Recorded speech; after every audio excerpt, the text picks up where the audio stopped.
Hi. So, for my last video of the year, I'm going to be looking at one more Ninja Turtles thing to celebrate TMNT turning 40. That being the 2003 Christmas episode.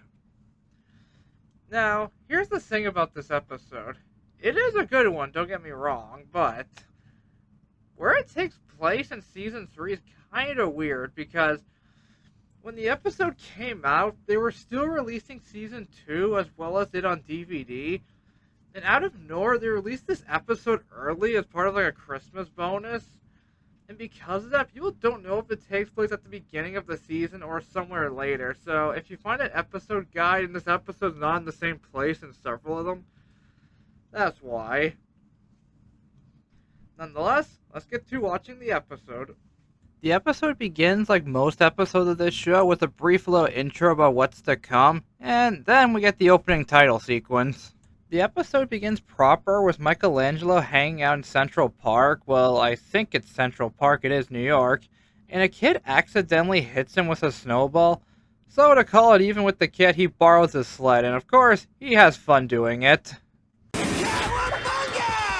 And shortly after wiping out and having his fun, he ends up coming across a stray cat with no collar. So he takes him in and gives him the name Clunk. We then cut to the lair where we see Splinter and the other turtles decorating for the Christmas season, as well as Casey and April showing up with the Christmas tree, and right as they're about to decorate, they start wondering, where exactly is Mikey, especially seeing how it's Christmas Eve? But they figure since it is the holidays, he can't be in too much trouble, which he isn't. He's just looking at all the cool toys at the toy store. And right as he's looking at the toys, he notices a little doll called Little Orphan Alien, which he points out is the most popular toy this Christmas. And right as he does, there's a truck in the back of the store about to be donating a bunch of them to an orphanage, which is unfortunately getting robbed. And the plan for these crooks is to sell them online for more money, which doesn't make any sense. I mean, it's Christmas Eve in the middle of the night. How much of these do they even plan to sell? Yeah, their plan kind of doesn't make any sense. And of course, Mikey is watching over them. We then cut back to the lair where we see the turtles trimming the tree, and right as they finish, Donatello brings out a bowl full of cookie dough, seeing as how they just put cookies in the oven. And right as Raph starts licking it, Leo points out that Mikey's getting rather late. But Raph points out it is still pretty late, so he's probably on his way home. At least, that's what they all assume. But no, he actually starts fighting off the thugs trying to steal the truck full of toys, and he does okay at first, but once they start opening fire on him, like in a proper place where he can't exactly get close, they start driving away, but luckily for Mikey, there was an extension cord hanging off the back of the truck, which he does grab onto and start sliding on, and they do obviously notice him hanging on the back, so through some driving, they do try to knock him off and shake him. And when that doesn't work, they just hit the brakes, causing him to slide to the front of the truck, where, of course, they start shooting at him again. And when he hides in the back, they assume that he's already there and they go to kill him. But thankfully, Mikey is able to get the jump on them. And as Mikey is beating up the two crooks in the back, the main guy driving ends up calling in for some assistance and then drives away. But Mikey latches on almost immediately, still trying to follow him. And as he's focused on Mikey, he almost hits a guy on a moped, causing him to fall, and Mikey tells him to call the cops. And immediately after, Mikey starts climbing to the front and knocks the guy off in front of a police car. However, there was a report about the truck, and everyone assumes, or at least the cops assume, that Mikey is another one of the perpetrators as he drives away. And as he does, the backup the perpetrator called in comes after him. So out of desperation, Mikey hits the gas trying to ram them. And because of this, they get scared and swerve around him, but still try to chase him nonetheless. We then cut back to the lair where we see them setting up for dinner, as well as welcoming their guests over for the holidays. And they're all a bunch of characters we saw throughout the show up to this point, and here's the thing. Yeah, I'm not going to name off every single character we see here.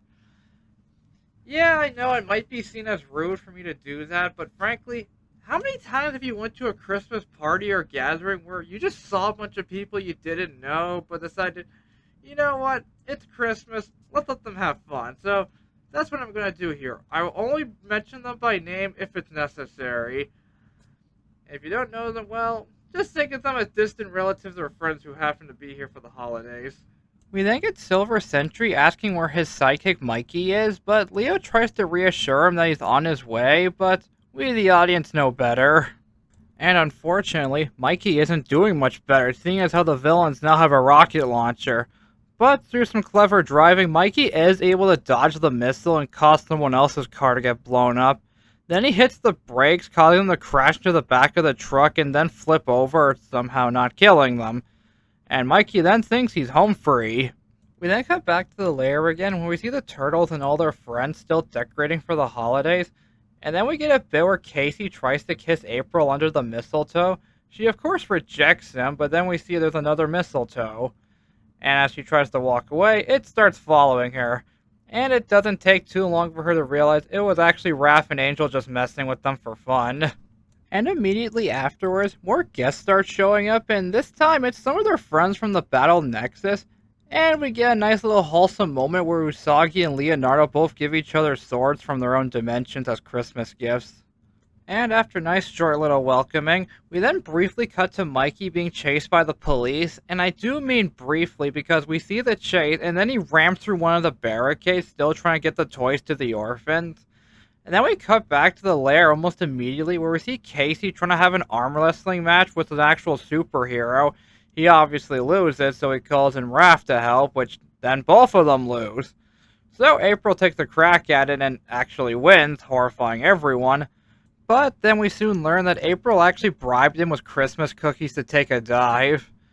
And then we get a really sweet moment where Master Splinter spiritually gives a Christmas present to his Master Yoshi for the holidays. It's actually really nice.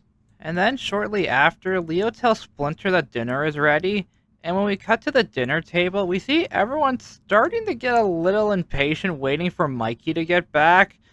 But Mikey is able to lose the cops and hide the truck, getting the cops off of him, which then leads him rushing back to the lair. And when Mikey does make it back to the lair, he introduces the cat he adopted, as well as apologizing for being late, as well as telling everyone about how this is a time of giving instead of thinking about ourselves. So he convinces everyone to go to the orphanage with him to drop off the toys. And when they do, we see everyone just making the kids happy. And the episode more or less ends on a really nice note. Ah, my sons, I believe Michelangelo is right. This is definitely a time for thinking of others. A season of giving. Happy holidays, everybody! And that was the episode. It was fun. And here's the interesting thing, this storyline was actually based off one of the original comic books. Because during the original run of Ninja Turtles by Mirage, each of the 4 turtles got their own solo issue. And all of them were turned into episodes by the 2003 show. There was the Raphael storyline, which introduced Casey Jones. There was the Leonardo one, which showed that Shredder was still alive, don't ask. And then Donatello had one, which was actually a reference, or at least in memory of the comic book creator Jack Kirby. And these 3 storylines were adapted in Season 1. But for some reason, Michelangelo's was not covered until Season 3. I don't know why they took so long to get to it. But I thought it was a good adaptation of the original story. What did you guys think of the episode? Did you watch it? Have you not seen it before? Would you like to? Let me know in the comments. And I'd like to say Merry Christmas to everyone watching. And I'm going to take a small break after this, just to, get some things ready for the holidays with family and friends, that type of stuff. And I just realized, I've been making videos for a year now. Granted, I don't have many subscribers, but for the few of you who are subscribed, I thank you for watching. And I hope to make more videos in the future for you guys. Take care, and let me know in the comments, what do you want me to do a video of next year? I'd really love to know, and I'd love to hear feedback from you guys. Yeah, I don't get as many comments as I'd like, but the few of you who do comment on my videos, I am really grateful. And I'd like to end this video by saying Merry Christmas and Happy New Year to everyone watching. Enjoy your time.